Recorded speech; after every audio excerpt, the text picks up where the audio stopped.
Hey there guys, what is going on? We have a very special video for you here. Today we are going to be talking about the best gun in each category in Cold War Season 3, with the most recent balance changes, with everything looked at, all the attachments and everything as well, and we're going to be including a best class setup for each of these particular weapons on this list. But just before we do get into it here, make sure you do hit that subscribe button with those notifications turned on. I know we are about 500 subscribers away from 5,000, which would be absolutely insane if we could hit that very, very soon. So let's just jump straight into it here. We are going to be taking a look at the first category on our list here, which is the assault rifles. So in the assault rifle category, there are probably two weapons that both could have made this list, but we have chosen as the best assault rifle in Cold War in Season 3, we're looking at the FARA 83. Now, I just really like the FARA at how consistent it is. It's one of those weapons where you can just do great amounts of damage at range. It's really accurate. You don't need too many recoil controlling attachments to hit the target with this thing. It's just an all-around great weapon, as well as having a 300 millisecond time to kill out to about 65-70 meters or so, which is super strong. I mean, most of the gunfights in the game usually happen at about 30 to 40 meters, 20 to 30, 40 meters or so.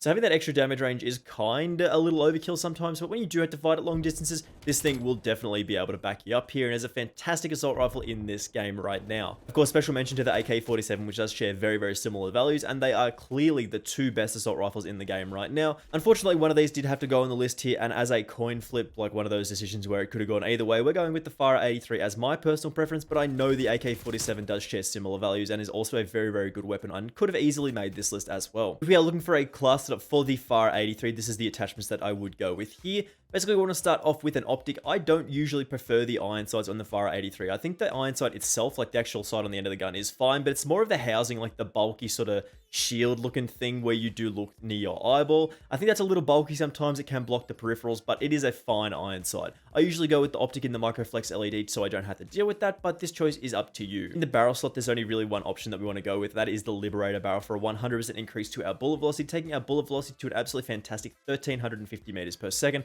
Really, really helpful for hit detection with this weapon at those longer distances. In the underbarrel slot, we're going for the Spetsnaz Speed Grip here for a 5% increase to our sprinting movement speed, meaning we can move around the map a little bit more quickly than we have been previously, as well as a 15% increase to our horizontal recoil control, keeping us on target here. Then in the handle slot, we're going for that Serpent Wrap to increase our aim down sight speed by 25% without ruining our sprint to fire speed on this weapon. This takes our aim down sight speed to a lovely 243 milliseconds, while our sprint to fire speed goes to 320 milliseconds. And then of course in the stock slot, we go with that KGB skeletal stock for the sprint to fire speed and aim walking movement speed increases.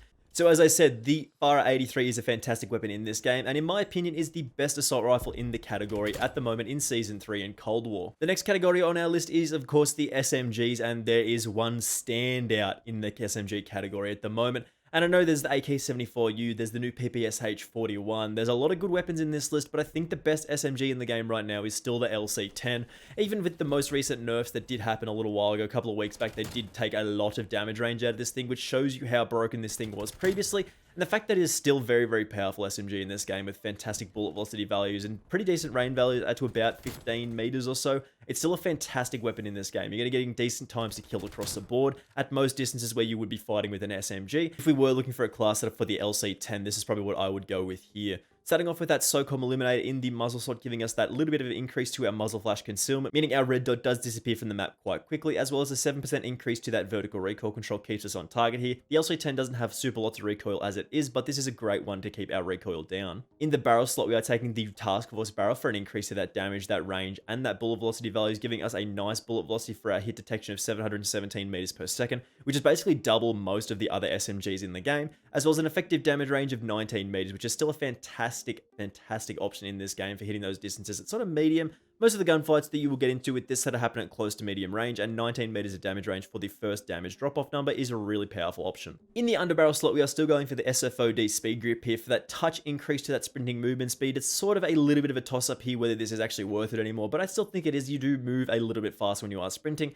as well as a 15% increase to that horizontal recoil control is nice for keeping us on target here. Then the magazine, we're going for the Vandal Speed Loader, so we have a very fast reload speed without reducing our aim down sight speed too much, and we have 34 rounds in the magazine by default, which is enough to get us by. And then lastly, that Serpent Wrap for a 25% increase to that aim down sight speed. Getting those sights up nice and quickly, very, very good option. So as I said, the LC-10 is probably the best SMG in the category right now. It is competing against a lot of weapons. Like, the SMG category is absolutely stacked with fantastic weapons. Again, an honorable mention probably goes out to the AK-74U, the Bullfrog, maybe even the PPSH, which is a little underpowered in my opinion. They'll probably end up buffing that at some point. But it's one of those things, the SMG category is absolutely stacked here, and I think the best one is still the LC10. In the tactical rifle category, I believe the M16 is probably the best in class here. I think this is just a consistent weapon that has those burst and those fast one-tap kills. Really powerful weapon in this game still. When you are posted up sort of in those very powerful positions on most maps, you're going to get 1 to 2 burst kills, which is a very fast time to kill. I think it goes to about 300 to 400 milliseconds depending on how far away you are from people. And for the most part, at sort of medium to close distances, you're getting a 1 burst kill, which is absolutely lightning fast in this game. Most people can't even react before you have 1 bursted them down, which is pretty ridiculous for a class setup and any weapon category. So the tactical rifles are interesting across the board. The AUG did receive those nerfs recently, so it's a little bit less powerful than it was. And I think the M16 has taken over as the best tactical rifle. Shout out again to the DMR14 for being a fantastic weapon as well. But I don't really prefer the single fire weapons. Burst weapons, in my opinion, are a little bit easier to use, but that is of course up to you and a personal choice.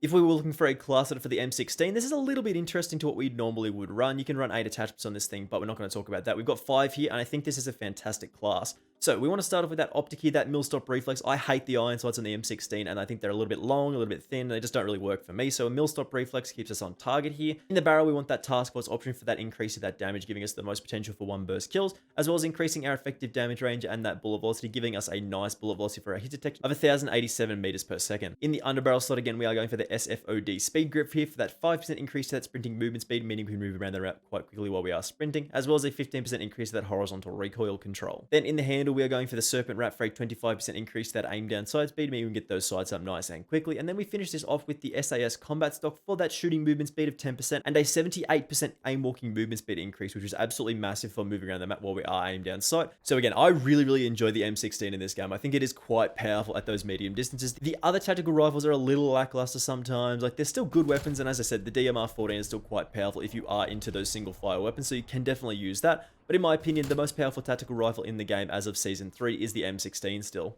Now, the LMG category is definitely an interesting one in this game. They did all receive nerf changes and balancing decisions that made them a little bit less powerful overall. As of previously, the balance patch before the most recent one, the Stoner 63 was by far ahead the way best LMG in the game. Like, it was basically unbeatable.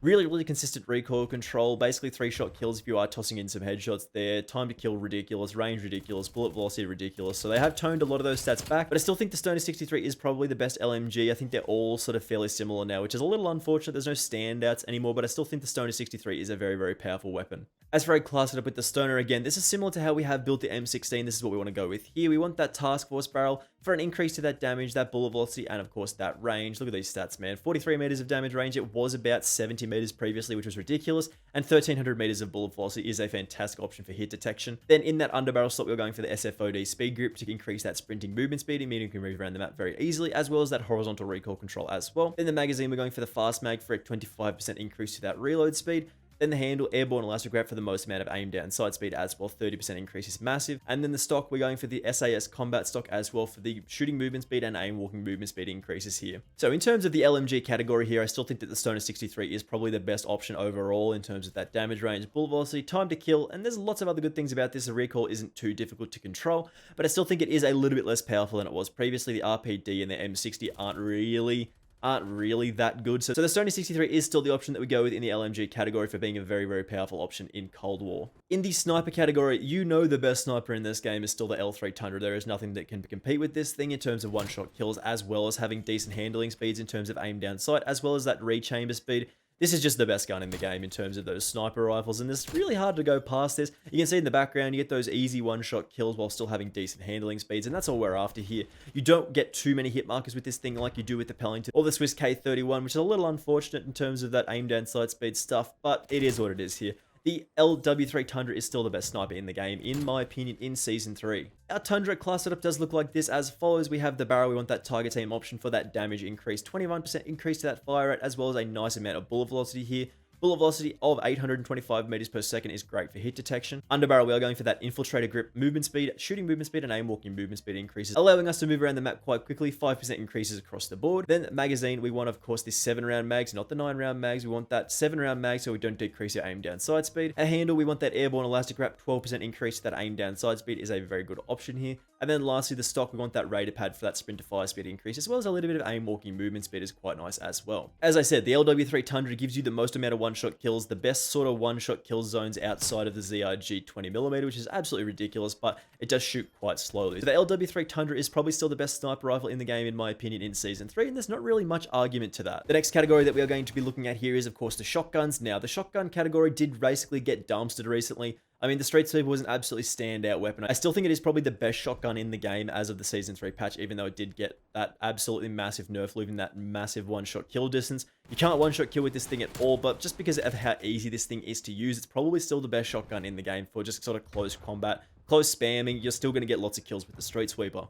Our class setup for the Street Sweeper, these are the attachments that we want to go with here. That muzzle, we want that infantry V-choke, tightens up that pellet spread if we do aim down sight, which is quite nice for getting that extra little bit of damage out. Then the barrel, we want that task force option, increasing that damage by 27%. There is also a little bit of an interest in, of course, the Ranger barrel. 30% increase to that damage range is quite nice as well when we're not actually able to get one-shot kills. Is probably a good option as well. Then the body, we want that 5mW laser. We can't really get those one-shot kills anymore, so that hip fire is quite nice to stay on target when we don't have to worry about aiming down sight. Then the magazine, we want that Stanag 18-round drum mag, of course, to have the most amount of shells to fire with this thing. And then lastly, the nose stock, of course, 40% increase to that sprint to fire speed is quite nice here as well. The Street Sweeper is definitely less powerful than it used to be, but it is still probably the best shotgun in the game. Similar to how the Origin 12 used to be the best shotgun in Modern Warfare for a brief period of time, just because of how easy it was to use. This is sort of similar in that boat. It doesn't do the most damage or have the most one-shot kill potential. It actually doesn't have any one-shot kill potential. But just because it is the easiest shotgun to use, fully auto, really easy to use at close range, this is probably still the best shotgun in Season 3. And the last category that we are going to be talking about here is the pistols. These are, of course, the dual-wield varieties rather than anything else. You don't want single pistols in this game. And the best pistol in the category, in my opinion, right now is the Diamatti. It is basically a shotgun up close. I know you can get those one-shot kills with the Magnums, but I feel like they're a little too inaccurate, and you sort of don't really need them. More of a mid-range option, which is why you do carry a primary for the most part. Basically, for a very powerful close-range option, I think the Diamatti is actually more powerful than a lot of the shotguns in the game when you do have two of them. There isn't really much else to say about the pistol category. This is probably the best option in my opinion. But again, the Magnum is very powerful as well. So keep that in mind. These are sort of similar, but for close-range combat, which we are fighting with these pistols, this is what we want to go with here. In terms of our attachments, we are, of course, rocking the sound suppressor in the muzzle slot to keep us off the minimap when we are firing. The barrel, the task force, again, for the 13% increase to that damage range increase as well as that bullet velocity is quite nice. Then the body, 5mm laser to increase that hip fire accuracy. The magazine, the Salvo 30-round fast mag, of course, to have the most amount of bullets to fire, as well as the very fast reload speed, and then the stock as well, dual-wield option, giving us two very powerful pistols for our loadout. So again, as I said, the pistol category is kind of lame at the moment. I'm very much looking forward to that auto akimbo pistol ruining the game later on in the season, so keep an eye out for that. But for the time being, the Diamatti is still probably the best option in the game right now, as of the most recent patch. So keep that in mind. And that is all the categories that we're going to be taking a look at here today. I don't really care too much about like the launches and stuff. Even like the special category is a little bit lame. But anyway, thank you very much for watching this one. This is in my opinion. So if you do disagree with me, feel free to let me know. Leave a comment letting me know what you think the best weapon in the category is for each of these classes. Make sure you do hit that subscribe button with those notifications turned on just so you don't miss out on any of the upcoming content in Season 3. There's loads of stuff that we still have to cover, so don't miss out on any of that. And of course, I will see you in the next video. Bye!